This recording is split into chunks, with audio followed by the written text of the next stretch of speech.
After days of denials, Iran admitted it unintentionally shot down a Ukrainian passenger plane, killing 176 people on board. In an address on state television, the Revolutionary Guard general said they'd mistaken the aircraft for a hostile target in the wake of America's assassination of Iran's top military leader. The Ukrainian president demanded the perpetrators be brought to justice. President Rouhani said Iran deeply regrets this disastrous mistake as protests broke out on the streets of Tehran. There are some distressing images in this report from our international editor, Lindsey Hilsum. Individual grief in Tehran for a young couple killed on board flight PS752. Then collective mourning. And now the truth is known, spreading anger. It was the lie that killed us, says the sign.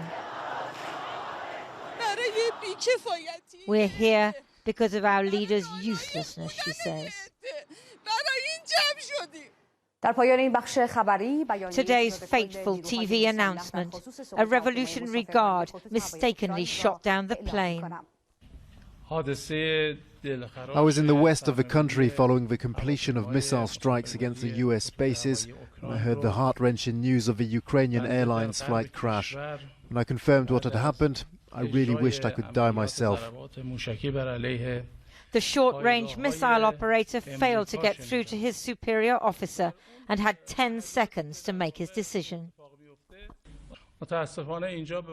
Unfortunately, because of the hasty decision of one person, this great disaster happened. Flight PS752 took off from Imam Khomeini Airport on Wednesday at 6:12 a.m. Its last signal was received 2 minutes later when it was hit by the missile. At 6:18, it crashed into a field, just avoiding a built-up area. CCTV footage appears to show the moment of impact. Why did the Iranians not close their airspace after attacking US targets in Iraq? Why were 19 civilian flights allowed to take off that morning?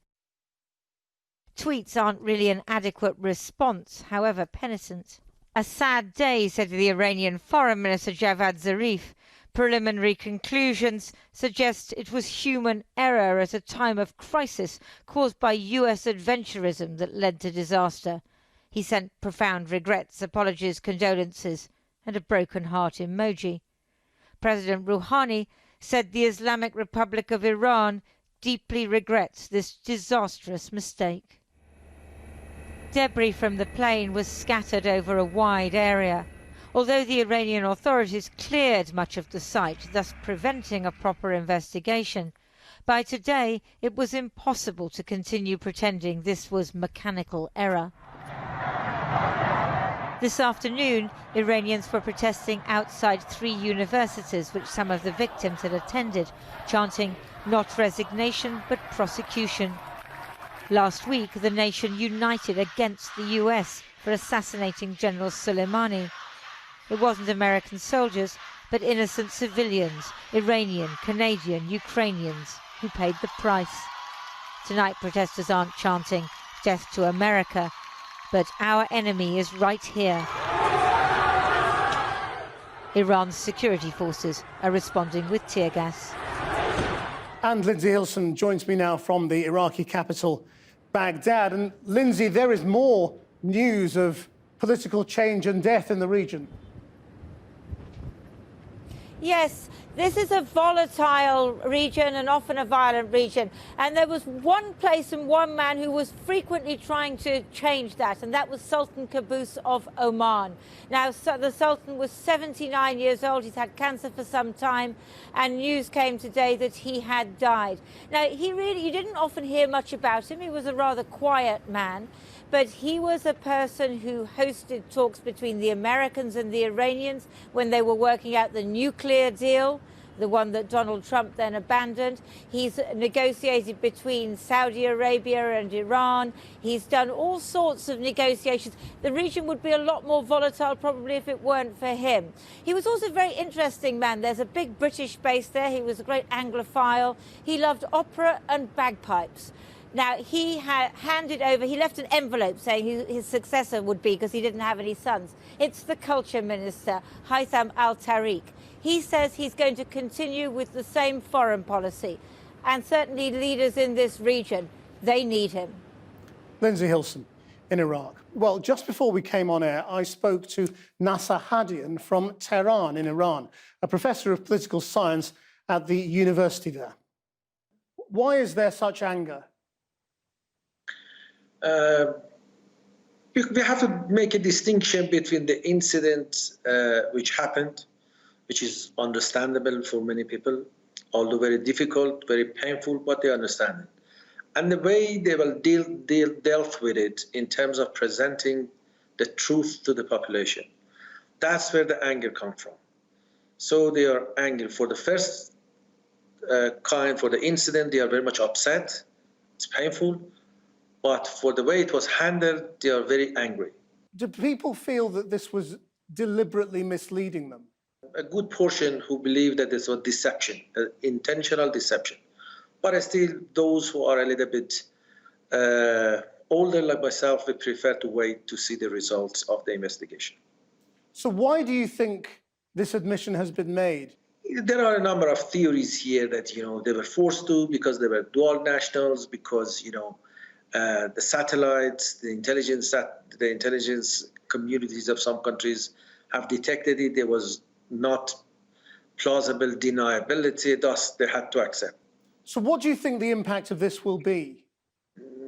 There may be a couple of resignation, but in terms of the feeling of the population, it is going to be a very, very important landmark in their mind that the government were not forthcoming, put it very mildly. They were not forthcoming in telling the truth to the population. But of course, after a couple of weeks, like other issues, it's going to go away. And do you think that by admitting this, that they have lowered the tension with foreign governments and shown that they are prepared to engage? As I said, that this was mostly a domestic issue. It had also some other foreign implication, particularly the countries who were involved, were not perceived here as a hostile governments, like government of Prime Minister Trudeau is not a hostile government from the Iranian perspective. So that's why they admitted to what happened. They thought to me, certainly they thought that, it doesn't worth to try to deceive, to try to hide it, because at the end of the day, in nowadays world, it's almost impossible. You can hide such a thing. I mean, do you think tonight President Rouhani and the Supreme Leader, the Ayatollah, are a little weaker than they were a few days ago?